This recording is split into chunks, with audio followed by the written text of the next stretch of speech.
What if I told you a homeless man asked the president of a country for just 500 francs, and what happened next changed an entire nation? In a world where leaders often walk past the forgotten, one man paused. No security, no speeches. Just a question, and a choice that sparked a wave of kindness no one expected.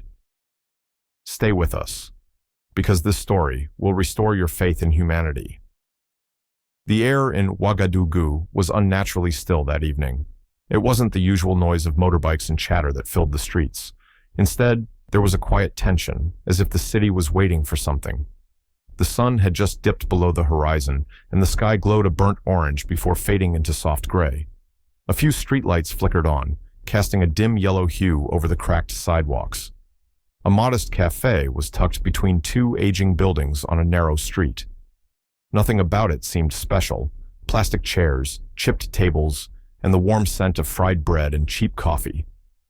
Inside, only a few locals were scattered about, whispering in hushed tones, sipping slowly to stretch their evening meals. No guards, no suits, no official cars. Just a tall man in a worn hoodie and plain jeans, his face half hidden under a cap, who stepped into the cafe. A couple of people glanced up but didn't recognize him at first. He moved quietly, almost like he wanted to disappear. But some faces began to stir with confusion. Was that really him? Yes. It was Ibrahim Traoré, the president. He had a way of walking that was calm, unshaken. He didn't carry himself like a man in power. Instead, he seemed weary. The kind of exhaustion that comes from carrying unseen burdens. The kind of tiredness that doesn't come from work, but from carrying the weight of things no one else sees. Without a word, he sat at a corner table and ordered tea with a soft gesture. Across the street, an old man stood hunched against a wall, wrapped in layers of fabric too thin for the cold.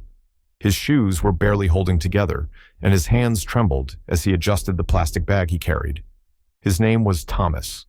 To most, he was just another invisible figure in the city, one of many. That night, hunger pulled at Thomas harder than usual. He hadn't eaten anything since the morning. Pride had stopped him from begging before, but tonight was different. Maybe it was the cold, maybe it was the quiet, or maybe it was the man in the hoodie, the one everyone else had started whispering about. He hesitated, looking both ways before slowly stepping into the cafe. Every eye followed him. You could hear the scraping of a chair, the hush of breathing. He walked carefully toward the man in the corner. "Excuse me, sir," Thomas said gently, his voice cracking. "I'm sorry to bother you. I just need 500 francs, enough for bread." There was silence. Some in the cafe looked away, embarrassed. Others watched with quiet judgment, waiting for the president to brush him off, maybe wave for security, except there was none. Ibrahim looked up. His eyes met Thomas's, not with annoyance, not with pity, but with something much deeper: recognition. He didn't reach for his pocket. Instead, he leaned forward, resting his elbows on the table, and asked softly, "If I gave you 60,000 francs, what would you do with it?" Thomas blinked, confused. "Sir?" "I'm not giving you 500 francs, Ibrahim said, his voice even and low. "I'm asking, if you had 60,000, what would you do?" A few people began to record, sensing something unusual. Thomas lowered his head. He thought for a moment, then looked back up, honest and unafraid. "I'd buy food," he said quietly. "Enough for a few days. Then fix my shoes. Maybe pay someone to print flyers. I used to paint walls. I was good at it before my eyes got bad." There was no sound in the cafe now. Even the clinking of dishes in the kitchen had stopped. Ibrahim didn't say anything. He reached into his coat slowly, pulled out a white envelope, and placed it on the table between them. "Open this later, when you're alone," he said. Thomas stared at it, then back at him. "Thank you. I don't understand." "You don't have to," Ibrahim said as he stood. "Just believe it's not the end for you." Then he walked out of the cafe. Thomas stood frozen, the envelope untouched on the table. Everyone stared, not at the president who had left, but at the man still standing in disbelief. Something had just happened, something no one expected. Thomas stepped outside, with the envelope held tightly in his hand, as if it might disappear if he let go. The cold wind bit at his cheeks, but he barely noticed. He didn't open it, not yet. Something about the way the man had said, "When you're alone," echoed in his mind like a warning, or maybe a blessing. He walked through narrow alleyways and past shuttered stores until he reached the abandoned bus shelter where he usually spent his nights. It wasn't much, just broken benches and a tin roof with holes, but it kept most of the rain off. That night, though, the bench seemed different beneath him. He was no longer just another shadow in the city. With trembling hands, Thomas finally opened the envelope. Inside was a thick bundle of local currency, too thick to count all at once. His breath caught. Then he saw a folded piece of paper, handwritten. He opened it slowly, careful not to tear the edges. "Use this not just to survive, but to rebuild your life. I believe in you. IT." His chest tightened. For a moment he couldn't breathe. Tears welled up, and this time he didn't wipe them away. He let them fall, one after another, splashing onto the letter, blurring the ink just slightly. Tears fell freely, something he hadn't allowed himself in years. It wasn't the money, not even the words. It was the belief, the kind no one had shown him in decades. That small note hit harder than anything he had read in his life. The next morning, things were different. Word had spread like wildfire. Videos of the cafe encounter had gone viral. Some praised the president, others called it staged, but no one could ignore what happened. Local reporters showed up at the cafe. The owner, a woman in her 40s named Awa, told him it wasn't a stunt. "He comes here sometimes," she said, "always alone, never talks about politics, just order tea and watch people." Meanwhile, Thomas had vanished from the streets, at least for a while. He had gone to a small, quiet hotel just outside the main town, the kind of place where no one asked questions if you paid in advance. He took 2 long showers, got a haircut, and paid a tailor to repair the only jacket he had left. The man in the mirror looked unfamiliar, but the fire in his eyes? That felt like the real him.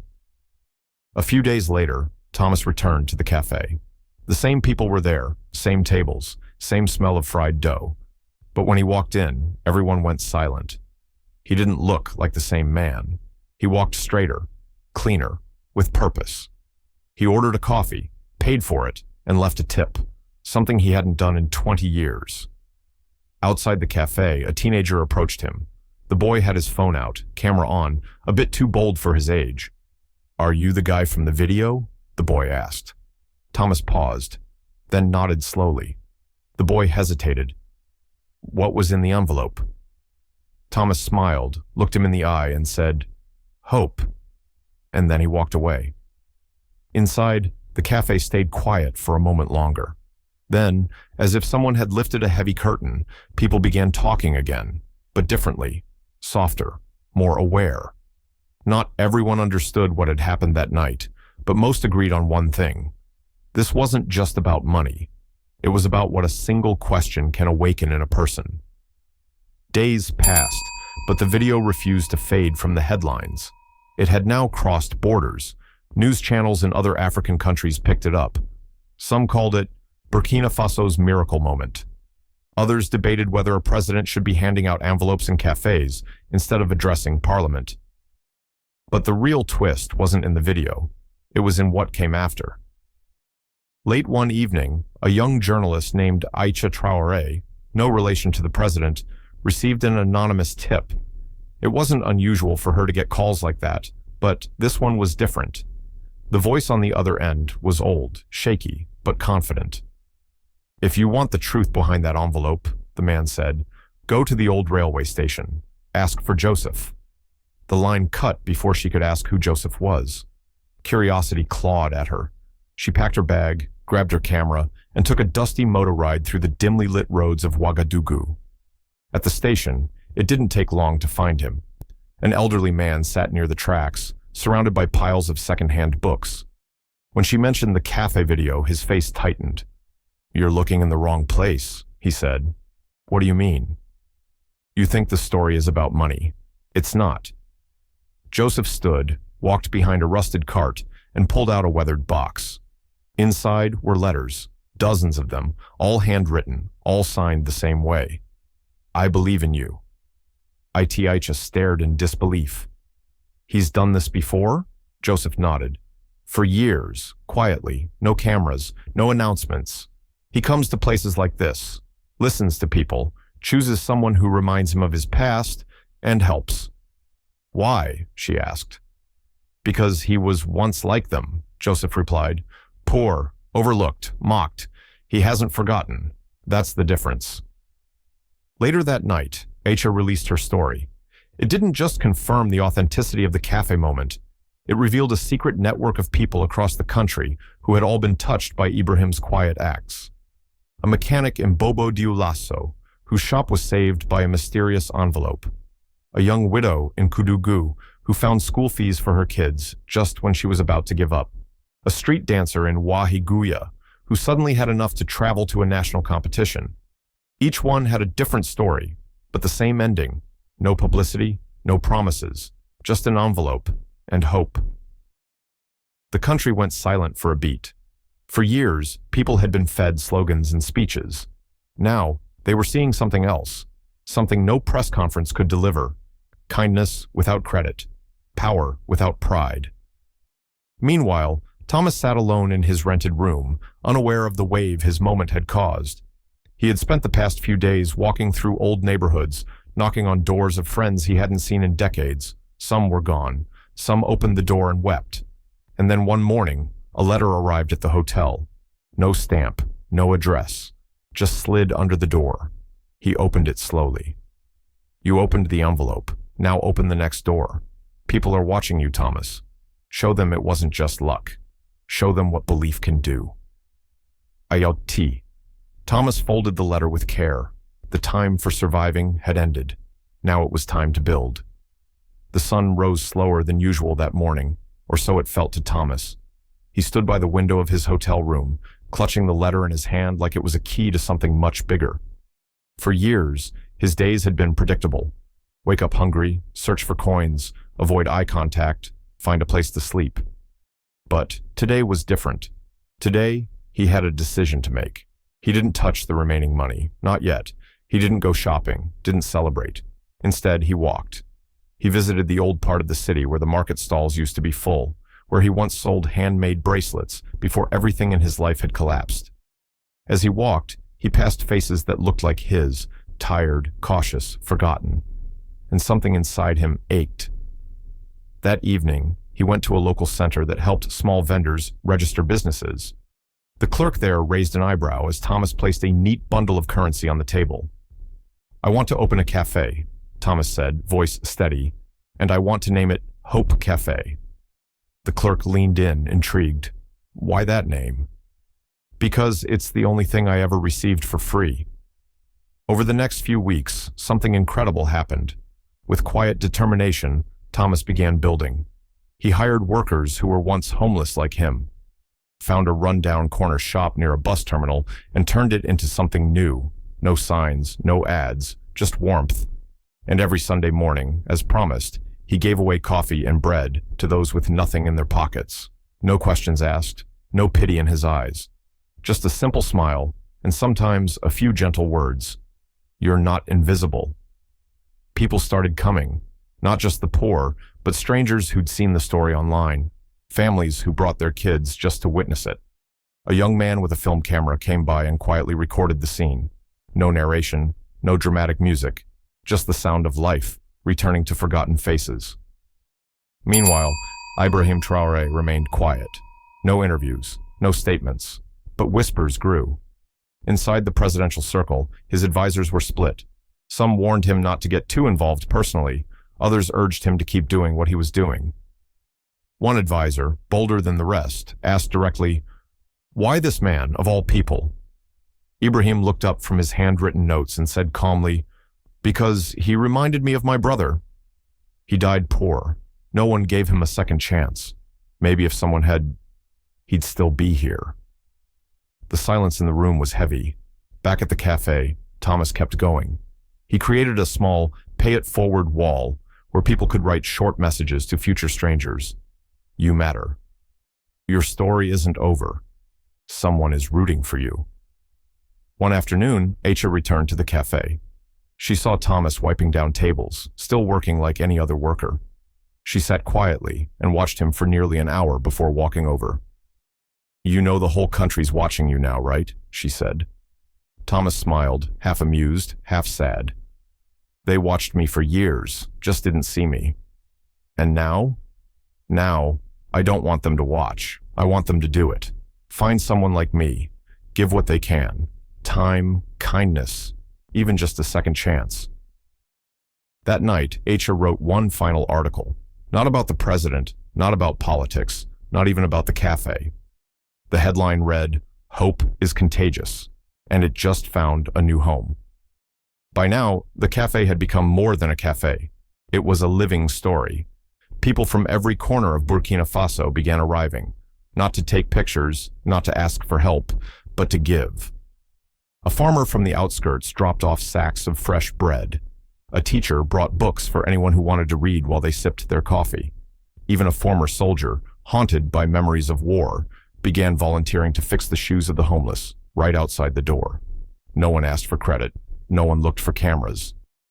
Thomas sat quietly at his usual table, watching. Every gesture reminded him of that night at the cafe when he asked for 500 francs and got a destiny. One evening, a young girl named Amina walked in with her grandmother. The old woman looked exhausted. When Thomas brought them coffee, the grandmother teared up. "She hasn't smiled in weeks," she said softly, stroking Amina's hair. "Her father was taken last year.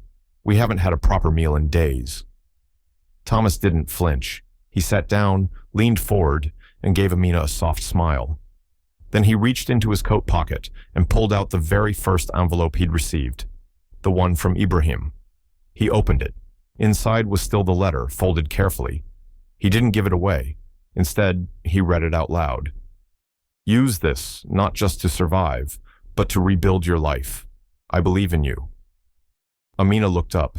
Her eyes shimmered. She whispered, "Why would he believe in someone he doesn't even know?" Thomas smiled. "Because sometimes, that's what changes everything."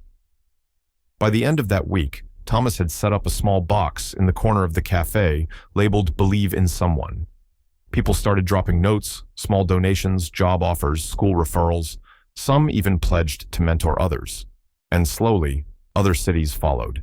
Faith Bakery in Bobo Dioulasso, Second Chance Diner in Ouagadougou, the Warm Bench Project in Ouagadougou, where retired tailors offered free repairs for anyone who couldn't afford new clothes.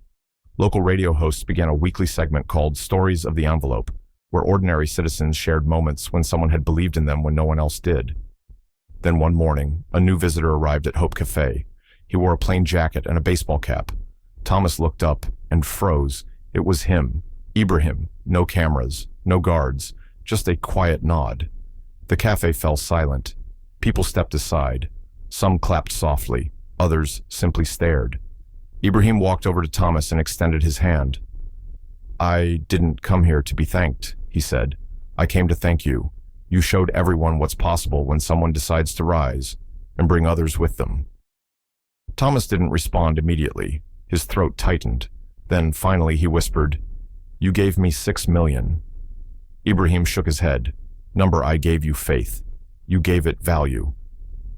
The two men stood in the heart of the cafe, surrounded by people who had once felt forgotten. A moment passed between them. No press release, no speech, just understanding. Later that night, the last customer to leave the cafe paused by the "Believe in Someone" box. He dropped in a note. It read, "Sometimes all it takes is 500 francs, but given with respect, it can rebuild a soul." The cafe lights dimmed, and across the country, something intangible had begun. Not a political revolution, but a human one. In a world full of noise, power, and politics, it wasn't a policy or a press conference that inspired millions. It was a quiet moment between two strangers. One needed 500 francs. The other offered belief. And that belief grew into something much bigger than money. A cafe, a movement, a reminder that sometimes all it takes is seeing someone. Truly seeing them. So before you scroll away, ask yourself, who can you believe in today? If this story moved you, don't forget to like, share, and subscribe for more powerful stories that remind us of the good in the world. Your support helps us bring more moments like this to life.